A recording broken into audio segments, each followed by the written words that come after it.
দেখছেন সাধারণ মানুষের, আদিবাসী কিছু মানুষ যারা জানে না মেসেজগুলো সেভাবে তারা পড়তেও পারে না, তাদের জন্য এইভাবে তাদের এই যে পয়সাগুলো একে তুলে নিয়ে আসে কি আপনার যদি পয়সাগুলো তুলে নিয়ে এসে আমার পয়সা তুলে নিয়েছে, বলছে লিঙ্ক নেই, তা আমাকে লিঙ্ক করতে বললে দিয়ে টাকা বলছে তোমার উঠে গেল সব।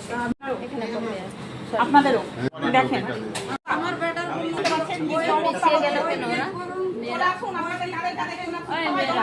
এদিকে এসে ভয় করছো না এদিকে পুলিশগুলো আসছে তুলে দেখেন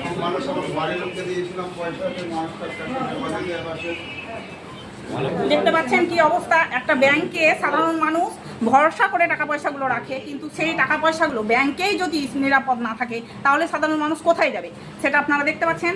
অবশ্যই কি অবস্থা ব্যাংকের, কি কি করা উচিত আপনাদের কমেন্টে কিন্তু অবশ্যই জানাবেন।